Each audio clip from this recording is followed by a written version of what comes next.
الحمد لله ونستعينه ونستغفره ونؤمن به ونتوكل عليه ونعوذ بالله من شرور انفسنا ومن سيئات اعمالنا من يهد الله فلا مضل له ومن يضلل فلا هادي له اشهد ان لا اله الا الله وحده لا شريك له واشهد ان سيدنا ومولانا محمدا عبده ورسوله الذي ارسله بالحق بشيرا ونذيرا وداعيا الى الله باذنه سراجا منيرا اما بعد قال الله تعالى في كلامه المجيد اعوذ بالله من الشيطان الرجيم بسم الله الرحمن الرحيم تزودوا فان خير الزاد التقوى وقال تعالى في آية أخرى الحج أشهر معلومات فمن فرض فيهن الحج فلا رفث ولا فسوق ولا جدال في الحج.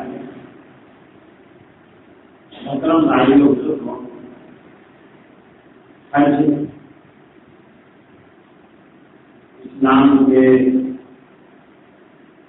ان بنیادی ارکان میں سے ہے جس کے اقرار کے بغیر کوئی آدمی مومن نہیں ہوتا. اسلام کی بنیاد جن 5 چیزوں میں سے ہے، 5 چیزوں کا ہے، ان میں ایک حج زندگی میں ایک مرتبہ فرض ہوتا ہے اور ہر ایک پر فرض نہیں ہوتا.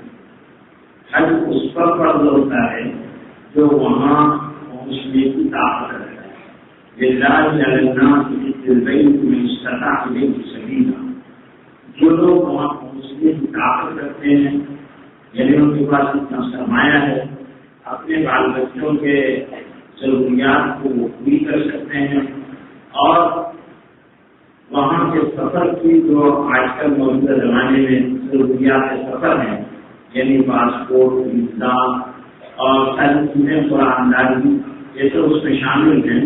تو ان ساری چیزوں کے استعداد اگر ان کے اندر ہے تو ان کا حج فرض ہے.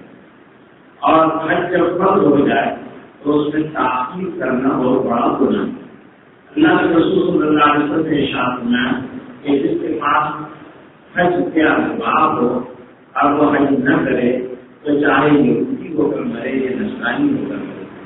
اتنا بڑا سخت گناہ ہے اس کا حج نہ کرنا. حج کے لیے ہر آدمی کو دل میں تمنا رکھنا، اس کے لیے کوشش کرنا کہ اللہ تعالیٰ اس گھر کی حاضری کے لیے قبول کرے، یہ پسندیدہ چیز ہے. ہر آدمی کے دل میں یہ تمنا ہے. ایک روایت کے اندر آتا ہے جس کا مفہوم یہ ہے کہ 2 چیزیں ایسی ہے کہ اگر آدمی ان کی تمنا نہ رکھے تو اب ان کی تمنا رکھے آدمی کہ ایک حج کی تمنا کہ اللہ تعالیٰ میرے لیے حج کے اسباب پیدا کر دے کہ میں حج کے لیے جاؤں. اس کی تمنا کرنے کا حکم دیا گیا، یہ کی تمنا ہو حج کی. اور ایک جہاد کی کہ یہ بھی مسلمان کے دل میں اس کا ولولہ اور جذبہ ہونا چاہیے کہ کہیں حق و باطل کا معرکہ ہو اور میں اس میں اپنی جان دے دوں، اللہ کے راستے میں جان دے دوں. اس کی تمنا آدمی رکھے. یہ دعا بھی کرے. اللہ تعالیٰ نے دعا کی تھی اللہم ارزقنا شہادۃ فی سبیلک وموتا فی بلد رسولک. اے اللہ اپنے راستے کی شہادت والی موت سے، اپنے راستے کی موت سے. تو حج جو ہے اس کی تمنا کا حکم دیا گیا ہے، اس کی تمنا. میرے بھائیوں، حج ہے ایک اہم ترین عبادت ہے اور کیونکہ زندگی میں ایک مرتبہ ہی فرض ہوتی ہے، اس لیے اس حج کے لیے بہت ساری چیزیں مختلف ہیں. اس کے آداب الگ ہیں، اس کا عجر بھی بہت الگ ہے اور اس میں مشقت بھی بہت زیادہ ہے. عام عبادتوں میں مشقت نہیں ہے، اس لیے اللہ کے رسول صلی اللہ علیہ وسلم نے حج اور عمرہ کی نیت کرتے وقت اس کو آسان اللہ کرتے اس کی دعا کو حکم دیا ہے. جب نیت کرے آدمی دعا کرے کہ اللہ میں حج کرنا چاہتا ہوں، یسر ہوئی متقبل ہوئی، ایسا اس کو میرے لیے آسان کر دے اور اس کو مجھ سے قبول بھی کر لے. کیونکہ حج کا قبول اور نہ قبول ہونا یہ صرف اللہ تعالیٰ کی مرضی کا ہے کس کا حج قبول کریں گے اور کس کا حج قبول نہیں کریں گے، یہ ان کی مرضی پر ہے۔ ہر ایک کا حج قبول کرنا ضروری نہیں ہے۔ آدمی حج کی فرضیت سے عہدہ بڑا ہو جائے گا، اس کا حج اس کے ذمہ سے ثابت ہو جائے گا۔ اس لیے اللہ کے رسول صلی اللہ علیہ وسلم دعا کیا کرتے تھے، اللہ اجعلہ حجا مبرورا وسعیہ مشکورا وذنبا مغفورا، اے اللہ حج کو مقبول بنا، مبرور بنا، اللہم اجعلہ حجا مبرورا، اے اللہ ایسا حج جو مقبول بنے، ایسا حج مبرور جسے کہتے ہیں۔ میں بات کو بتاؤں گا کہ حج مبرور اس سے آدمی میرا حج قبول ہوا یا نہیں ہوا، حج مبرور بنا یا نہیں بنا، اس کی بھی علامتیں ہیں۔ آدمی خود بخود جیسے بخار ناپنے کے لیے، بخار کا پتہ لگانے کے لیے تھرمامیٹر ہوتا ہے، وہ لگائیں تو آپ کو پتہ چل جاتا ہے کہ بخار ہے جتنا 102 ڈگری ہے، 104 ہے، 105 ہے، پتہ چل جاتا ہے۔ اسی طرح اعمال کی قبولیت کے لیے بھی کچھ علامات متعین ہیں جو بتا دیتی ہے کہ یہ عمل اللہ کا قبول ہوا یا نہیں قبول ہوا ہے۔ اس کا اندازہ آدمی کی زندگی کے اعمال سے ہے۔ اگر اعمال پر حج کی قبولیت کے اثرات مرتب ہو رہے ہیں تو حج مقبول ہے۔ اگر آدمی کی روش حج کے بعد بھی ہوئی ہے جو حج سے پہلے تھی تو حج مقبول نہیں مقبول ہوا ہے، یہ اس کی ایک بڑی علامت ہے۔ اس کے علاوہ اور جو چند نکات ہیں انشاءاللہ میں بعد میں بتاؤں گا۔ تو اب کیونکہ گزشتہ ہفتے میں عمرے کے تعلق سے بتایا تھا، حج کی تین قسمیں ہیں، حج کے افراد ہے، حج کے شلان ہے، حج کے تمتع ہے۔ حج کے افراد حاجی صرف میقات سے احرام باندھ کر صرف حج کی نیت سے مکہ جائے گا اور کوئی اس کا دوسرا اس میں ارادہ نہ ہو، اس کو حج کے افراد کہتے ہیں۔ حج کے افراد میں آدمی صرف حج کی نیت کرتا ہے، اس سے تھوڑے سے اعمال میں بھی فرق ہے۔ اور عام طور پر کہ ہمارے یہاں ہندوستان سے جانے والے حاجی جو ہیں وہ حج سے تمتع ہی پوری طور پر کرتے ہیں، جیسے کہ یہاں سے عمرے کا احرام باندھتے ہیں۔ عمرے کے تعلق سے گزشتہ آپ کو بتایا جا چکا ہے کہ دو چیزیں اور اس میں فرق ہے، ایک احرام فرض ہے اور دوسرے طواف فرض ہے، اور اس کے بعد صحیح اور حلق یہ دونوں چیزیں واجب ہے، اور باقی جتنی بھی چیزیں ہیں وہ سنتوں سے تعلق رکھتی ہے، جیسے رمز ہے، استوا ہے، تو یہ سنتیں ہیں حج کی۔ تو آدمی اپنی چادر کو کاندھے پر ڈال لے اور پہلوانوں کی طرح چلے۔ چادر کاندھے پر ڈالنا یعنی سیدھا چادر کو سیدھے کاندھے کے نیچے سے لے کر الٹے کاندھے کے اوپر ڈال دیں، اس کو استوا کہتے ہیں۔ اور یہ استوا ساتوں چکر میں کرنا، ساتوں چکر میں یہ سنت ہے۔ البتہ صحیح میں استوا جو ہے وہ آناف یا استوا کرنا سنت نہیں ہے، صرف طواف میں سنت ہے، لیکن باقی دوسرے علماء نے استوا کو صحیح کے اندر بھی سنت قرار دیا ہے کہ صحیح میں بھی استوا رہے گا اور آدمی کا یہ حصہ کھلا رہے گا۔ احرام کی پابندیاں بتا چکا تھا کہ احرام میں آدمی خوشبو کھائے نہیں، خوشبو پیے نہیں، خوشبو سونگے نہیں، خوشبو کھانا منع، خوشبو سونگنا منع اور خوشبو پینا منع۔ عام طور پر یہ ہوتا ہے کہ بعض لوگ جب ہوائی جہاز میں بیٹھتے ہیں تو وہاں پر بہت سارے مشروبات دیے جاتے ہیں جن میں خوشبو ہوتی ہے، وہ پینا منع ہے۔ جیسے اور ایک ہاتھ ٹیشو پیپر دیا جاتا ہے جس میں خوشبو ہوتی ہے، ہاتھ صاف کرنے کے لیے گیلا پیپر دیا جاتا ہے، اس میں قسم کی خوشبو ہوتی ہے۔ اگر کسی آدمی نے اپنے دونوں ہاتھ خوشبو والی صابن سے دھو دیا تو اس پر دم واجب ہوگا، خوشبو استعمال نہیں کر سکتے۔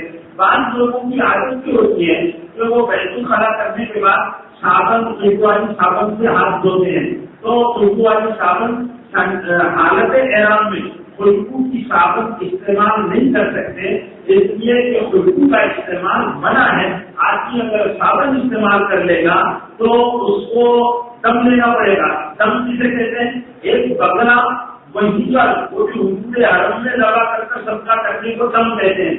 جو حج میں غلطیاں ہو جاتی ہیں جن کی ممانعت کی گئی ہے ان کے ارتکاب پر دم دینا پڑتا ہے، اور دم لوگ بہت ساری غلطیاں کرتے ہیں، ایک ایک عمرہ ایک ایک حج میں ایسی غلطیاں کرتے ہیں کہ کہیں دم دینا پڑتے ہیں اور وہاں دم دینا آدمی کا دم نکال دیتا ہے، یہ جو وہاں کی کرنسی ہے تو اس کے اعتبار سے آدمی کو دم دینا پڑتا ہے۔ اسے مسائل سے بھرپور واقفیت ہونا چاہیے کہ کون سا عمل ہم کو نہیں کرنا ہے.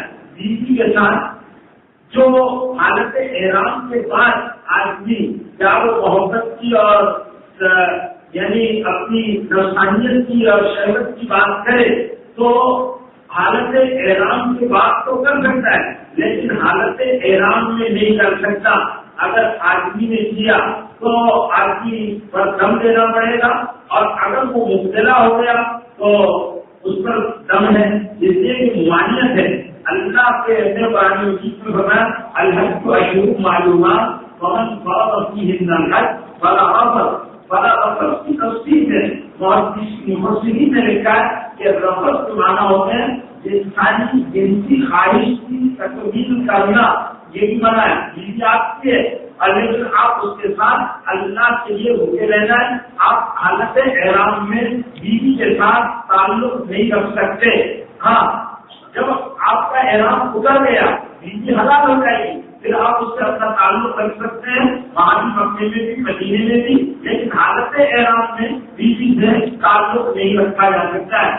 نہ اس سے موضوع کیا جائے گا، نہ کوئی اس طرح کی جو جنسی سیکس کو برانگیختہ کرنے والی باتیں وہ بھی نہیں کی جائے گی. فلا رفث کی تفصیل نہیں کیا ہے.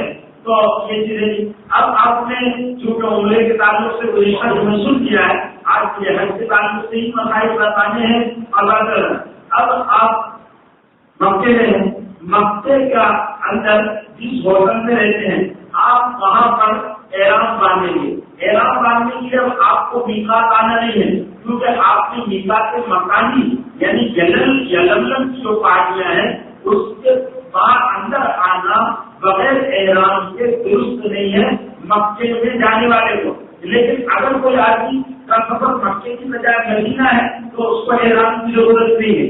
مدینہ میں احرام کی ضرورت نہیں ہے، صرف مکے ہی میں احرام کی حالت میں جانا ہے، یعنی پیچھلے کپڑے پہننا ہے اور نیت کرنا ہے احرام کی، اور پھر عمرے کی یا حج کی، اور اس کا تلبیہ پڑھنا ہے، اور پھر اس پر جو پابندیاں عائد ہو جاتی ہے اردو کا استعمال اور شہوت کی باتیں اور لڑائی اور جھگڑا اور خط غارت گیری اور کسی چیز کا توڑنا، یہ ساری چیزوں سے آدمی کو بچے رہنا ہے حالت احرام میں.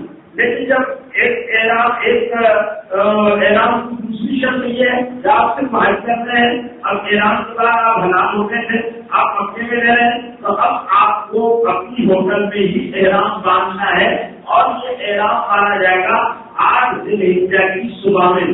لیکن آج کل جو ہوتا ہے کہ بہت زیادہ کراؤڈ رہتا ہے، بہت بھیڑ رہتی ہے، اس لیے مولوین جو وہاں پر خدمت کے ذمہ دار لوگ رہتے ہیں جن کی نگرانی میں آپ حج کرتے ہیں، تو وہ رات ہی میں حاجیوں کو 7 تاریخ کی رات میں لوگوں کو منت میں منتقل کرا دیتے ہیں.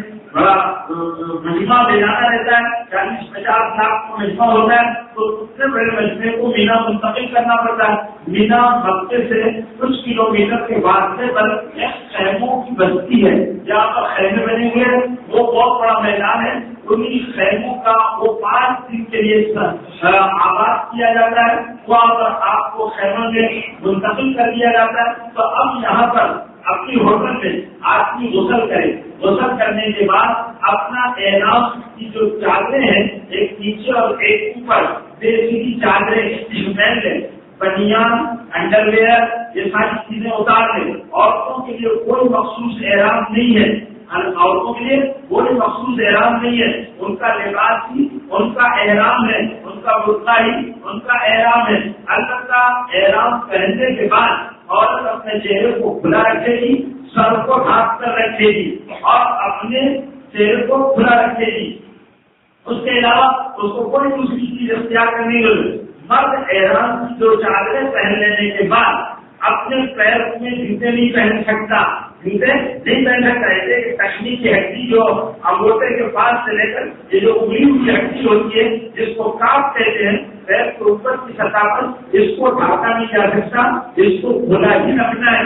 اگر آدمی نے اتنی دیر ڈھانک لیا کہ دن کا ایک بڑا حصہ ہڈی کی حالت میں گزر گیا تو آدمی کو دم دینا پڑے گا. ہاں لیکن تھوڑی دیر رہا، جیسے ایسا ہوتا ہے کہ لوگ احرام کی نیچے کی تو چادر پہن لیتے ہیں لیکن بنیان اور انڈر ویئر اتارنا بھول جاتے ہیں اور بیٹھے رہتے ہیں، پھر ان کو بعد میں یاد آتا ہے تو اگر انہوں نے جلدی سے اتار دیا تو پھر کم نہیں دینا ہے، تو تھوڑا بہت سستا دے دیں، کم دینا نہیں پڑے گا۔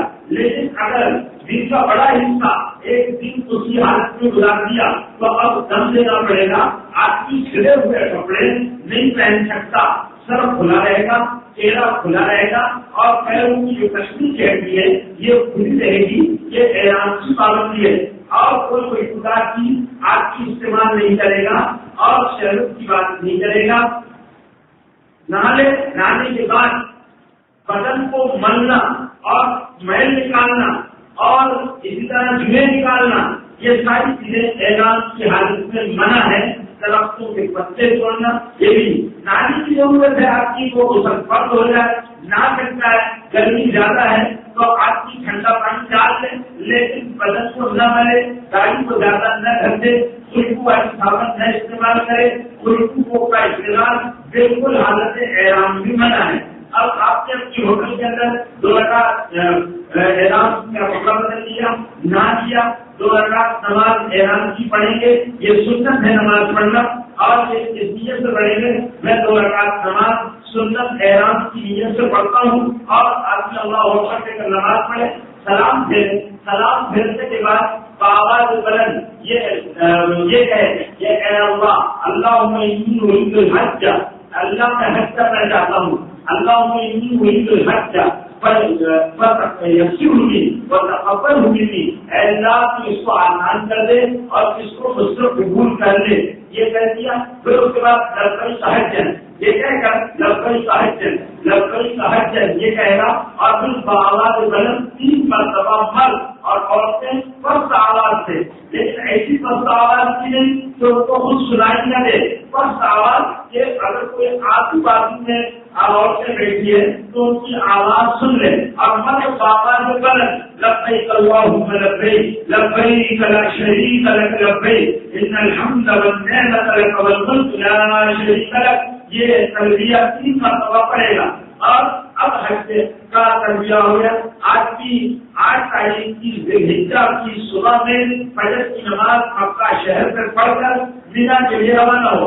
علماء نے پیدل حج کے لیے مینا جانا زیادہ افضل قرار دیا کہ آدمی پیدل جائے، اگر راستہ بھٹکنے کا اندیشہ نہ ہو، اس کے ساتھ عورتیں نہ ہو اور اس کے ساتھ ضعیف اور بچے نہ ہو تو آدمی پیدل جائے، اگر پیدل جا سکتا ہے تو پیدل جائے، ورنہ سواری کی بسیں دیکھیے مولوی اس کا انتظام کرتا ہے۔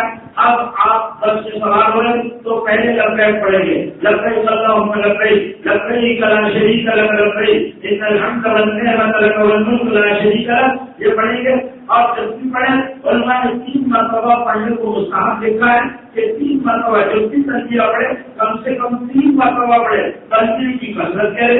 جب قافلوں کو دیکھیں حج کے حقوق آئے تو تلبیہ پڑھے، کسی سے ملنا ہے تو سلام سے پہلے دونوں حاجی ملنے والے تلبیہ پڑھے اور پھر اس کے بعد سلام کریں، اس کے بعد معانقہ مسافہ جو بھی کرنا ہے کریں، اور خیر احوال رخصت ہوئے تو پھر تلبیہ پڑھے، لبیک اللہم لبیک، لبیک لا شریک لک لبیک، ان الحمد والنعمت لک والملک لا شریک لک۔ اللہ کو تلبیہ بہت پسند ہے۔ 8 تاریخ کی ذوالحجہ میں ظہر سے پہلے آپ کو مینا کے خیمے میں پہنچ جانا ہے، اور 8 تاریخ کی ظہر آپ کو مینا میں پڑھنا ہے۔ 8 تاریخ کے کام کیا ہے؟ 8 تاریخ میں مینا پہنچنا ہے، احرام باندھنا، مینا پہنچنا، اور مینا میں ظہر، عصر، مغرب، عشاء اور فجر، یہ 5 نمازیں آپ کو مینا میں پڑھنا ہے۔ مینا میں بہتر یہ ہے کہ آدمی جماعت کے ساتھ پڑھے، اور مینا میں پورا دن گزارنا ہے، اب کوئی عبادت نہیں یہاں پر، تلاوت کرے، ذکر کرے، دعا کرے، لوگوں سے ملاقات کرے، حال احوال پوچھے، لوگوں کو حج کے مسائل سکھائے، لوگوں کو تبلیغ کرے، دین کی باتیں سمجھائے، جو ناواقف ہو ان سے ملاقات کرے۔ جیسے کہ حضور صلی اللہ علیہ وسلم مینا کے دن یہ اعمال حضور اکرم صلی اللہ علیہ وسلم سے مروی ہے۔ آپ نے بہت سارے لوگوں کو مدینے میں اسلام جو پھیلا ہے تو اس موسم حج میں اسی طرح پھیلا ہے، اللہ کے قافلے آیا کرتے، اللہ کے رسول صلی اللہ علیہ وسلم سے ملاقات کرتے، ان کو اسلام کی دعوت دیتے اور ان کو اسلام سمجھاتے تھے اور وہاں پر ان سے اسلام کی بحث کیا کرتے تھے۔ یہ 8 تاریخ کا عمل ہے۔ اس میں اس کے بعد 9 تاریخ کو، لیکن آج کل یہ ہوتا ہے کہ 9 تاریخ کی صبح میں نہیں جاتے ہیں، لوگوں کو 9 تاریخ کی شام میں ہی عرفات کے میدان میں پہنچا دیا جاتا ہے۔ اب آپ کا دوسرا کام 9 ذی الحجہ کو عرفات کے میدان میں صبح کی نماز مینا میں پڑھ کر نکلنا ہے۔ بہتر یہ ہے کہ آدمی پیدل چلے، اگر لوگ آتے ہیں تو سواری سے جائے اور ظہر کے زوال سے پہلے عرفات کے میدان میں پہنچ جانا ہے۔ عرفات ایک بہت بڑا میدان ہے اور اس عرفات کے میدان میں اللہ کے رسول صلی اللہ علیہ وسلم نے فرمایا کہ جو آدمی عرفات کے میدان میں حج کی نیت سے پہنچ گیا اس کا حج ہو گیا۔ عرفات کی حاضری فرض ہے اور عرفات میں اگر کوئی آدمی نہیں گیا تو اس کا فرض ادا نہیں ہوگا، چاہے آدمی نیند کی حالت میں بھی، مرد کی شدت میں بھی، ایمبولینس کے ذریعے سے بھی اگر گزار کیا جائے تو اس کا حج ہو جاتا ہے۔ حج کی کا سب سے اہم اور سب سے بڑا مقصد ہے یہ عرفات کی حاضری ہے۔ اب عرفات کے راستے میں آپ چاہے درس میں بیٹھے ہو، چاہے زور سے بلند آواز سے وہی تلبیہ پڑھنا ہے، لبیک اللہم لبیک لبیک لا شریک لک لبیک ان الحمد والنعمۃ لک والملک لا شریک لک، تو زور سے پڑھیں، اپنے ساتھیوں کو لے کر پڑھیں، ترغیب دیتے ہوئے پڑھیں، لبیک اللہم لبیک لبیک لا شریک لک لبیک ان الحمد والنعمۃ لک والملک لا شریک لک۔ یہ تلبیہ پڑھیے۔ عرفات کے میدان میں زوال کے وقت آپ پہنچ گئے، زوال کا پہنچے، زوال سے پہلے پہنچ جانا ہے۔ اور اگر کسی وجہ سے آج بھی زوال تک نہ پہنچے تو پھر پورے دن میں جب بھی پہنچ جائے، عرفات کے میدان میں پہنچ جائے۔ اگر رات دن میں نہیں پہنچا تو 10 تاریخ کی صبح 7 سے پہلے بھی اگر آدمی عرفات کے میدان میں پہنچ جائے گا تو اس کا یہ فرض ادا ہو جائے گا۔ اب احرام کی حالت میں آپ چل رہے ہیں تو ایک بات تو یہ ہے کہ آپ کی تلبیہ کرتے ہوئے عرفات کے میدان میں، عرفات کے میدان میں 2 چیزیں ہیں۔ ایک تو خیمے رہتے ہیں، ان خیموں میں نامزد کر دیے جاتے ہیں جو مسجد کے خیمے ہیں، ان خیموں میں جائیں۔ وقوف عرفہ حج کا فرض ہے، وقوف عرفہ حج کا فرض ہے۔ تو اب آپ نے احرام، وقوف عرفہ اور طواف زیارت، یہ حج کے 3 فرائض ہیں۔ تو اس میں سے احرام کو باندھ دیا، اب دوسرا جو ہے وہ وقوف عرفہ ہے۔ وقوف عرفہ وہ لوگ کیا سمجھتے ہیں؟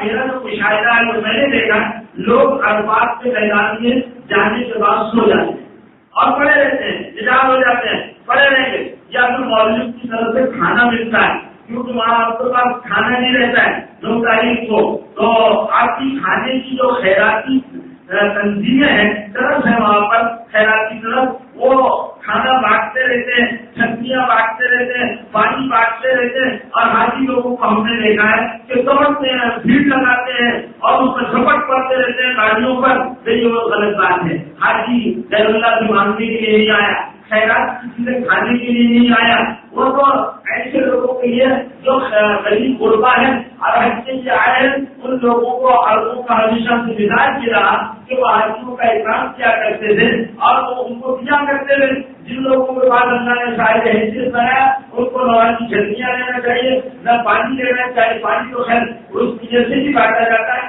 لیکن کھانے وغیرہ وہ خیراتی جلسوں کی بانٹتے رہتے ہیں، اس سے احتیاط کرنا چاہیے۔ اب آدمی اپنے خیمے میں جانے کے بعد سوئے نہیں، بلکہ زوال سے لے کر غروب آفتاب تک وقوف عرفہ، وقوف کے معنی ہوتے ہیں عرفات کے میدان میں قبلہ ہو کر کھڑے رہنا، یہ اس کو وقوف کہتے ہیں۔ حضور اکرم صلی اللہ علیہ وسلم نے جو حج فرمایا، آپ صلی اللہ علیہ وسلم کھڑے رہتے، تھکان کا احساس ہوگا، تھوڑی دیر بیٹھ جاتے، پھر کھڑے رہ جاتے، اور حضور صلی اللہ علیہ وسلم کی عرفات میں دعا مانگنے کی جو کیفیت حدیثوں میں ہے، صحابہ نے جو دیکھا اور بیان کیا، وہ یہ ہے کہ اللہ کے رسول صلی اللہ علیہ وسلم نے اس طرح جبل رحمت کے دامن میں کھڑے رہ کر اب اپنی مبتلی کے اوٹ میں کھڑے رہ کر آپ صلی اللہ علیہ وسلم نے جب حج کیا، اور آپ کا آخری اور پہلا آپ صلی اللہ علیہ وسلم پوری زندگی میں صرف ایک ہی حج کیا ہے اور وہ پہلا آخری،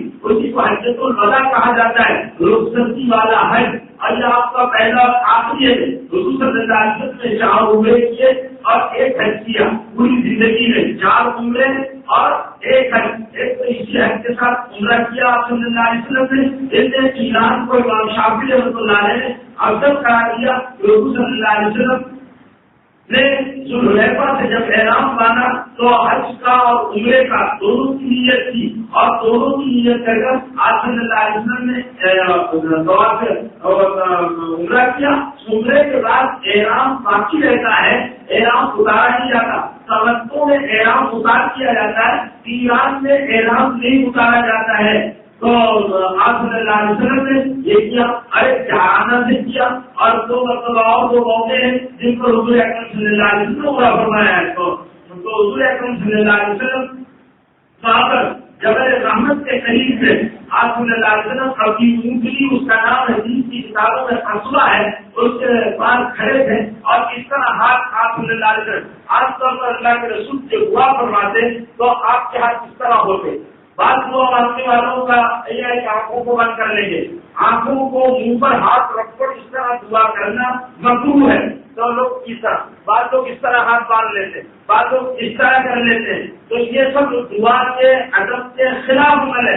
رسول صلی اللہ علیہ وسلم عام سے دعا فرماتے ہیں، اس کا طریقہ جو حدیث کی کتابوں میں وارد ہوا ہے وہ یہ ہے کہ آپ دونوں ہاتھوں کو کشادہ رکھتے اور ملاتے نہیں تھے، اس طرح کھلے رکھتے، اور آپ کی جو دونوں بغلیں ہیں یہ جس میں فاصلہ ہوتا، اور آپ صلی اللہ علیہ وسلم اپنے چہرے کے قریب اس طرح ہاتھ رکھتے۔ یہ حضور اکرم صلی اللہ علیہ وسلم کی عام حالات میں دعا مانگنے کی یہ کیفیت ہوتی، لیکن عرفات میں حضور صلی اللہ علیہ وسلم نے جو دعا کی ہے تو اس میں کیفیت جو تھی اور بالکل اس سے مختلف تھی۔ ہاتھ اس طرح اللہ کے رسول نے اس طرح آگے پھیلا دیے اونچے اپنی آنکھوں کے سامنے، اور بعض مرتبہ جب کیفیت سے آپ کے سر کے بھی اوپر ہاتھ ہو جایا کرتے تھے اس طرح، اور ہاتھ پھیلا دیے اور اس طرح کشادہ کر دیا آپ صلی اللہ علیہ وسلم نے ہاتھوں کو، اور کھڑے رہ کر دعا کی۔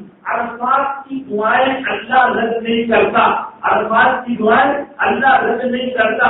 عرفات کے میدان کی دعا قبول ہوتی ہے، عرفات کے میدان کی توبہ قبول ہوتی ہے، عرفات کے میدان کا ہر عمل قبول ہوتا ہے۔ عرفات ایک کھلا بہت بڑا میدان ہے، اللہ تعالیٰ وہاں بندہ جس نیت سے آتا ہے اللہ تعالیٰ اس کی مرادوں کو پورا کرنا، مرادوں کے پورا کرنے کی، جنت کے طرف کی، جہنم سے حفاظت کی، اللہ کو راضی کرنے کی وہ جگہ ہے۔ اللہ تعالیٰ نے عرفات کے میدان میں وسعت دی، چھوٹا سا میدان ہے لیکن یہ پھیل جاتا ہے، اور لاکھوں انسان ان کی ضرورتوں کے سامان، ان کی گاڑیاں عرفات کے میدان میں آپ کو نظر آئے گی۔ اب یہ عرفات میں آپ کو زوال کیسی ہو جائے تو حضور اکرم صلی اللہ علیہ وسلم چونکہ مدینے سے تشریف لائے تھے، اس لیے آپ نے یہاں دونوں نمازیں ظہر اور عصر کی ملا کر پڑھی، اور قصر کی کثرت و جمع۔ آپ صلی اللہ علیہ وسلم جو نماز پڑھی اور کثرت و جمع حدیث کے الفاظ ہے، قصر کی اور جمع کی، یعنی ظہر کی 2 رکعت نماز پڑھی، پہلے ایک اذان 2 اقامتوں کے ساتھ اذان کی گئی، ایک اذان سے پہلے ظہر کی نماز پڑھائی، پھر اس کے بعد آپ صلی اللہ علیہ وسلم نے سلام بھیجنے کے فوراً بعد سنتیں نہیں پڑھی جائے گی بلکہ فوراً کھڑے رہ کر تو اقامت کی جائے گی، اور امام اپنے قاعدے کے آخری حصے میں جمع ہو کر ان کی نیت کرے گا اور اثر کی نماز پڑھے گا۔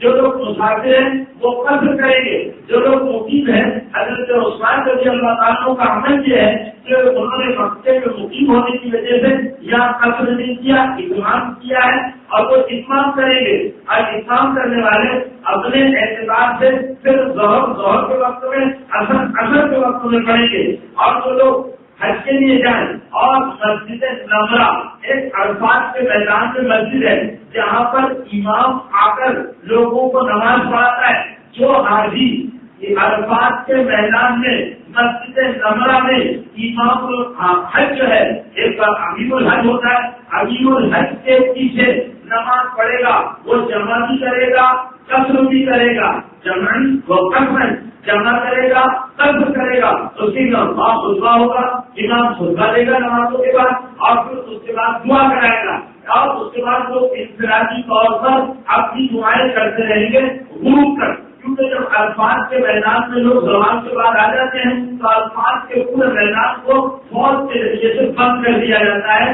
اچھا، دوسرے عرفات کے میدان کا ایک حصہ وادی عرضہ میں ہے، جس کے اندر اگر آدمی چلے جائے گا تو اس کا وقوف عرفات صحیح نہیں ہوگا، اس لیے کہ وادی عرضہ جو ہے وہ عرفات کے میدان میں نہیں ہے. مسجد نمرہ کا آدھا حصہ جو ہے وہ وادی عرضہ میں ہے اور آدھا حصہ مسجد نمرہ کا یہ میدان عرفات میں. تو اس حصے کا وہاں ابھی وہ ان لوگوں نے انتظام کر دیا ہے، کوئی لوگ وہاں جا نہیں پاتے ہیں، اس پر بال وغیرہ کھڑے رہتی ہے. اب جب تک آدمی لوگ کیا کرتے ہیں 30 بجے تک لوگ ہوا کرتے ہیں، اس کے بعد بھاگنے کے چکر میں رہتے ہیں، بسوں میں جا کر بیٹھ جاتے ہیں. یہ بہت بڑی بنیادی غلطی ہے. باہر بہت نکلنے نہیں دیتی، غروب سے پہلے تک وہی میدان ہی میں رہنا پڑتا ہے. لیکن لوگ بلا وجہ بدصبری کرتا ہے حاجی اور اپنی بسوں میں بیٹھ جاتے ہیں. بیٹھنے کی ضرورت نہیں ہے، اپنے کھڑے رہیں، خوب دعا کریں اور جب تک آپ تھک جائیں پھر بیٹھے پھر وہ کریں یا نماز کو قدر پڑی. اب غروب سے تھوڑی دیر پہلے تک آپ کو میدان عرفات میں دعا کرنا ہے اور اس یقین کے ساتھ دعا کرنا ہے کہ اللہ تعالیٰ میری دعاؤں کو قبول کرنے والا، میری توبہ کو معاف کرنے والا. یہ دعا عرفات کے میدان کی دعائیں رد نہیں ہوتی. عرفات کے میدان میں گناہ ایسے صاف کر دیے جاتے ہیں جیسے پہلا کپڑا صاف کر دیا جاتا.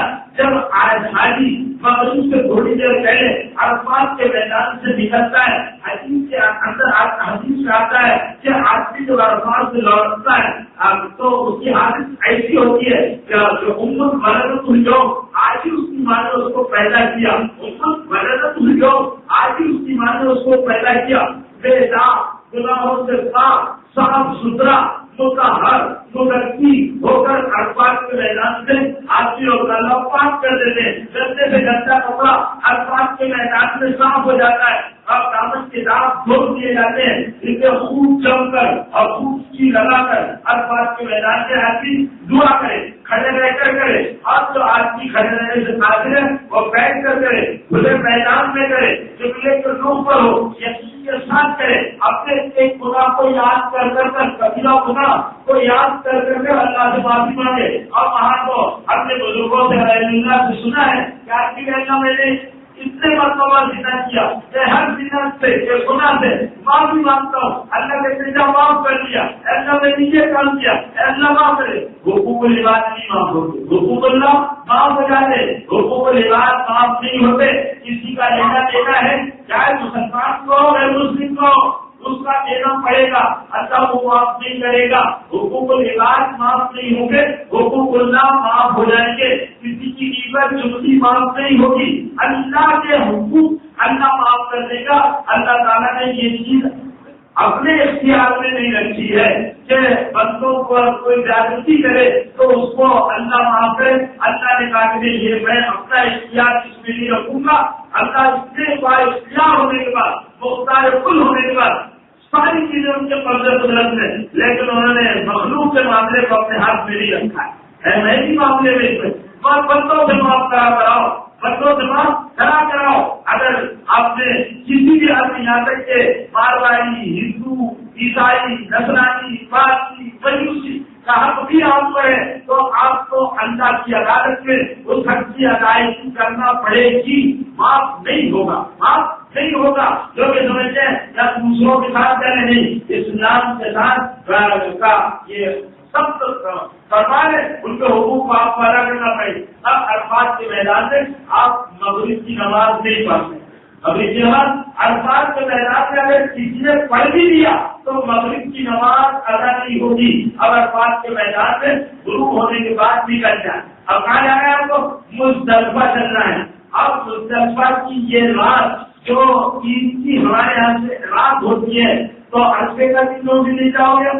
یہ 10ویں رات، یہ لیلۃ الجائزہ کی رات ہے. ہم لوگ ہندوستان میں ہمارے یہاں چاند کی رات ہوتی ہے، عید کی رات ہوتی ہے، لیکن وہاں پر جو ہوگی یہ شب قدر سے بھی افضل ہے. بعض روایتوں میں آتا ہے کہ جس طرح لیلۃ القدر افضل ہے اس طرح اس سے بھی افضل. اور بعض لوگوں نے کہا اس کے برابر ہے یہ رات. اس رات کو جاگنا, اس رات میں عبادت کرنا اور آسمان کے نیچے مزدلفہ کے میدان میں آدمی کو اپنی پوری رات گزارنا ہے. اور صبح میں بجے کی یہاں پہنچنے کے بعد آدمی جب عرفات کے میدان میں پہنچا, اذان سے اور مغرب کی نماز پڑھے اور عشاء کی نماز پڑھے. جب بھی پہنچ جائے گا تو آدمی یہاں پر مغرب, اثر اور ظہر اس میں تاخیر ہے, اور اثر اور عشاء میں مغرب اور عشاء میں تاخیر ہے.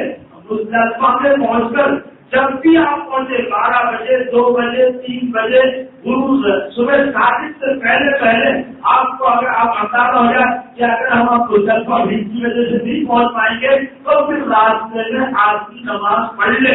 اور اگر وہ وہاں پہنچ جاتا ہے اور وقت باقی ہے تو اب نماز کا ارادہ کرنا پڑے گا اس کو, اس لیے کہ وہی مزدلفہ ہی میں مغرب اور عشاء کی نماز پڑھنا ہے. پہلے مغرب, اس کے بعد سنت کی پڑھی جائے گی اور عشاء کی نماز پڑھی جائے گی. پھر آج کی رات بھر عبادت کرے اور مزدلفہ کے میدان میں کنکریاں جمع کرے. کنکریاں جمع کرنا ضروری نہیں ہے, لوگ اس کو فرض واجب کے درجے کی چیز سمجھتے ہیں, بلکہ مستحب ہے کنکریاں جمع کرنا. وہاں پر کیا اگر کنکریاں ہیں تو وہ جمع کریں. اور کنکریاں بھی نہیں تھی پیڑ کے مطابق پیڑ کی گٹھلی کے برابر کنکریاں کی سائز ہونا چاہیے اور چنے کے برابر اور پیڑ کی گٹھلی کے برابر. بس ایسی کنکریاں جو رسی کے لیے آپ کو استعمال کرنا ہے.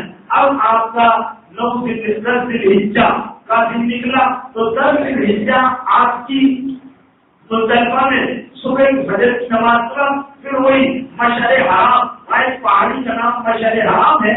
مشعر حرام میں مزدلفہ میں کہیں بھی آپ کھڑے رہیں گے تو ہو جائے گا. بعض علماء نے لکھا ہے کہ مشعر حرام کے پاس کھڑا رہنا افضل ہے, لیکن کسی کو بہت بڑا میدان ہے اس لیے آپ کو مشعر حرام کا کیا بازمت رابطے بنیں گے ممکن نہیں ہوتا ہے. تو وہاں پر ایک مسجد بنی ہوئی ہے تو اس مسجد مشعر حرام بھی اس کا نام ہے. وہاں بھی امام جو امیر الحق رہتا ہے مغرب اور عشاء کی نماز وہاں پڑھاتا ہے, لیکن وہاں پہنچنا ممکن نہیں ہوتا. تو بعض لوگ صبح تک پہنچتے رہتے ہیں. اب وہاں پر کھڑے رہیں گے اور سورہ فاتحہ کے بعد نماز فجر پڑھنے کے بعد یہاں پر بھی دعا کی کوئی کیفیت رہے گی. حضور اکرم صلی اللہ علیہ وسلم نے مزدلفہ میں جو دعا کی وہ اچھی مختلف دعا ہے, اور جتنی اس میں تبدل ہے, عاجزی ہے, انکساری ہے, عبدیت کی شان ہے, اور اللہ کے رسول صلی اللہ علیہ وسلم نے اللہ کے حق کو اس طرح پہچان کر اپنی بندگی کا اظہار کیا ہے. میرے بھائیوں, پوری انسانی تاریخ میں ایسی دعا نہیں تھی. اللہ کے رسول نے مزدلفہ میں دعا کی, اللهم انك تسمع كلامي وترى مكاني وتعلم سري وعلانيتي ولا تخفى عليك شيء من امري وانا القائس الفقير المستغيث المستجيب الوجيد المشفق المقر الفاضل بذنبي اسالك مساله المسكين فاقه اليك اجتهاد الذكر الذليل وادعوك دعاء الخائف الضرير محمد خلت لك ركبته وبارك لك اغراضه وذلل لك جسمه ولم لك عنه. اللهم لا تجعلني بدعائك شقيا وكن لي رؤوفا رحيما يا خير المسؤولين ويا خير المهدين. یہ دعا صلی اللہ علیہ وسلم کی مزدلفہ میں. اب سورج نکلنے سے تھوڑی دیر پہلے آج بھی مزدلفہ کو چھوڑ دے. یہ مزدلفہ کا حقوق ہے, واجب ہے. مزدلفہ کا حقوق واجب ہے. البتہ ضعیف اور عورتیں کسی عارض کی وجہ سے مزدلفہ نہ پہنچے اور وہ بھیڑ وغیرہ کی وجہ سے کوئی اور راستے پر پڑ جائے, بتاؤں ایسا ہوتا ہے تو اس سے حقوق مزدلفہ ثابت ہو جائے گا اور اس کو کم دینا نہیں پڑے گا. لیکن قصدن نہیں کیا جا سکتا. 10 تاریخ کو بہت سارے کام ہیں. اب آپ کو سیدھا مزدلفہ سے مینا اپنے خیموں میں جانا ہے. مینا کے خیموں میں پہنچنے کے بعد آپ کو سب سے پہلا ایک اور واجب ہے جس کو رمی جمرۃ الاولیٰ کہتے ہیں, یعنی 7 کنسریوں کے ساتھ شیطان کو پتھر مارنا ہے. شیطان وہاں رہتا نہیں, لوگ سمجھتے ہیں شیطان رہتا.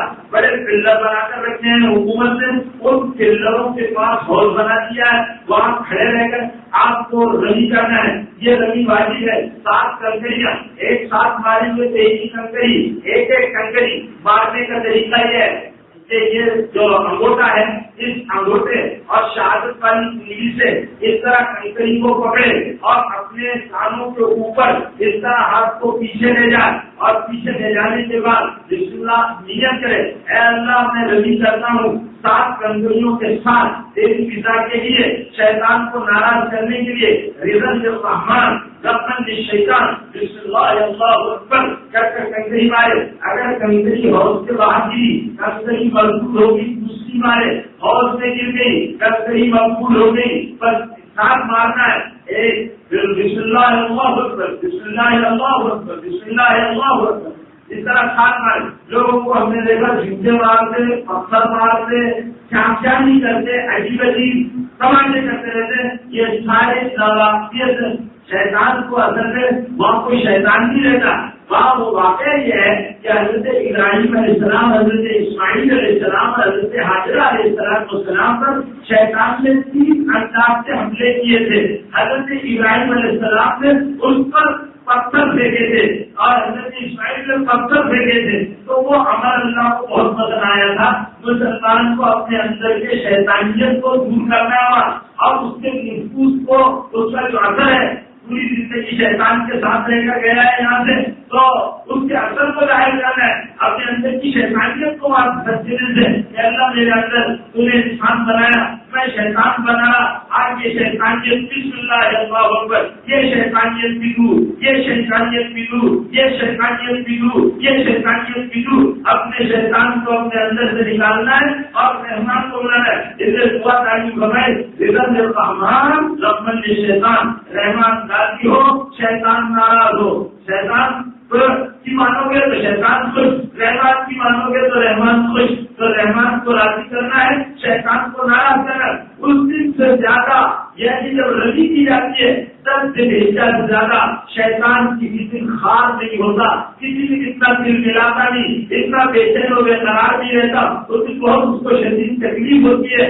جب اللہ کے حاجی بنتے اللہ کے لیے اس کو کنکری اور پتھر مارتے رہتے ہیں، تو یہ مارنا ہے۔ اب 7 کنکری مارنے کے بعد ہمارے 3 پلر بنے ہوئے، ایک کو لوگ شیطان کہتے چھوٹا پہلا اور بڑا شیطان، لیکن وہاں کی اصطلاح میں اس کا نام ہے جمرۃ الاولیٰ، جمرۃ العقبہ اور جمرۃ الوسطیٰ۔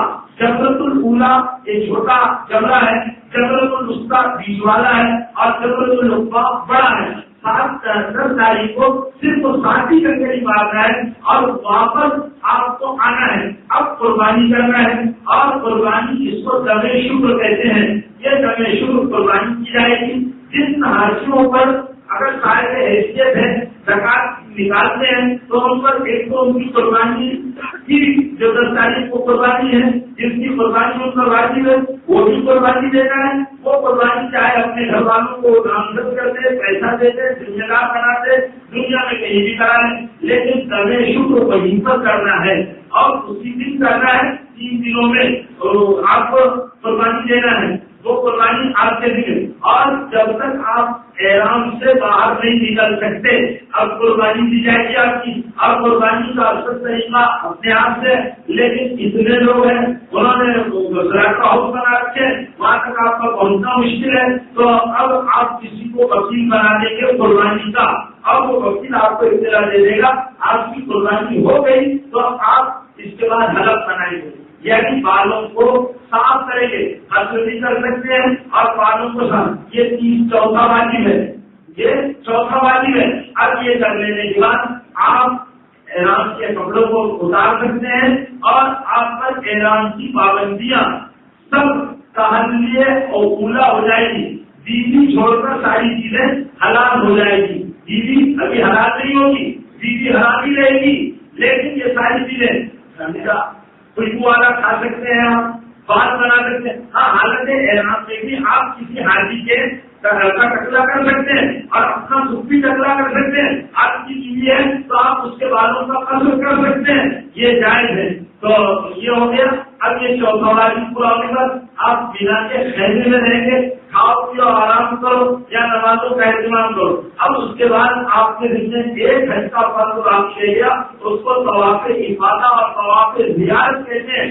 جب تک طواف افاضہ یا طواف زیارت نہ کیا جائے بیوی مرد کے لیے حلال نہیں، مرد بیوی کے لیے حلال نہیں، چاہے زندگی بھر طواف زیارت نہ کیا ہو بیوی حلال نہیں ہوگی۔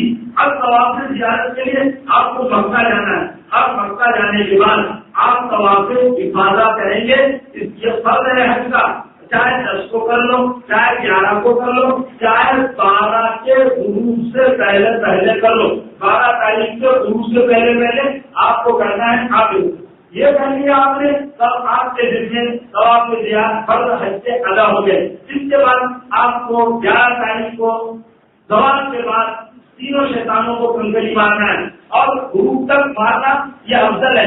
اگر بھیڑ کی وجہ سے اور حکومت نے نظام بنا دیا ہے کہ مولویوں کو گروپ وائز بلایا جاتا ہے اور اطلاع کی جاتی ہے، تو اگر آپ کا بزنس ممکن نہ ہو تو رات کے ٹائم میں بھی مار سکتے ہیں، صبح 7 بجے تک آپ کنکریاں مار سکتے ہیں۔ اب یہاں سے پہلے چھوٹے جنت العلا کے ساتھ کنکری، اس کے بعد آگے بڑھ کر جنت الوسطیٰ کو ساتھ کنکری، اور یہاں دونوں جگہ دعا کرنا سنت ہے، یہاں دعا قبول ہوتی ہے۔ پھر جنت الصوبہ کو ماریں گے، یہاں اللہ کے رسول صلی اللہ علیہ وسلم سے دعا کرنا ثابت نہیں ہے، اس لیے واپس اپنے خیمے میں آ جائیں گے۔ یہ کریں کہ 11 تاریخ کو، 12 تاریخ کو بھی نمی ہوگی، اور 13 کو اگر آپ 12 کو مینا میں ٹھہر گئے اور رات گزار لی تو اب 13 تاریخ کو آپ کنکری مارے بغیر نہیں جا سکتے۔ اگر آپ نے کنکریاں نہیں ماری تو آپ کو دم دینا پڑے گا، اور 13 تاریخ کو وہاں قیام کر کر پھر آپ اپنے خیموں میں چلے جائیں، آپ کی ہوٹلوں میں چلے جائیں گے۔ یہ ہو گیا آپ کا حج اور حج کے احکام۔ تو آپ کو یہ 3 چیزیں فرض تھی اور 5 چیزیں واجب تھی، باقی جتنے عمل ہیں وہ سنت ہے۔ طواف زیارت جیسے طواف کیا جاتا ہے اسی طرح 7 چکروں کے ساتھ طواف زیارت کریں گے، اور اس کے بعد صحیح بھی ہے، ہر طواف کے بعد صحیح نہیں ہے، لیکن طواف عمرہ کے بعد اور طواف زیارت کے بعد اور اس کے بعد طواف ودا کے بعد صحیح نہیں ہے، تو طواف زیارت کے بعد صحیح کرنا پڑے گی، یعنی صفا اور مروہ کے بھی 7 چکر مارنا پڑیں گے۔ اس کے لیے اب اس کے بعد حلق ضروری نہیں ہے، کیونکہ حلق آلریڈی پہلے آپ کا ہو چکا، اور طواف زیارت کے لیے احرام کی بھی شرط نہیں ہے۔ جب احرام نہیں ہے تو استوا میں نہیں ہے، البتہ طواف زیارت میں رمل کیا جائے گا پہلے 3 چکروں میں۔ اگر بھیڑ کی وجہ سے نہ کر سکے تو کوئی ضرورت نہیں ہے، وہ سنت ہے، اگر وہ چھوٹ گیا تو بعد میں نہ کرنا سنت ہے، بعد کے چکروں میں نہیں کیا جائے گا۔ اب اس طرح آپ کے حج کے تمام اعمال پورے ہو گئے۔ جب آپ نے بڑے شیطان کو کنکری مار دی یعنی 10 تاریخ کو، تو جو تلبیہ پڑھے تھے لبیک اللہم لبیک لبیک لا شریک لک لبیک ان الحمد والنعمت لک والملک لا شریک لک، تو اب تلبیہ یہاں بند ہو جائے گا، اب تلبیہ نہیں پڑھنا ہے، بلکہ اب دوسرے اذکار پڑھیں گے، تلبیہ اسی حد تک پڑھنا ہے۔ پہلی کنکری مارنے کے ساتھ حاجی کا تلبیہ بند، حاجی کا تلبیہ پڑھتے رہیں گے، اس کے بعد تلبیہ پڑھنا بند ہو جائے گا۔ اب نمازوں وہاں پڑھیں گے، اپنی قربانی کا گوشت کھائیں گے، البتہ جو شواب کے حضرات ہیں وہ طویل شکر کا گوشت نہیں کھا سکتے، اس لیے کہ امام شافعی رحمۃ اللہ علیہ کے یہاں طویل شکر جو ہے وہ صدقہ ہوتا ہے، اس کا گوشت بھارتی اس میں فائدہ نہیں اٹھا سکتا، وہ غربا میں کاٹ دیا جائے گا۔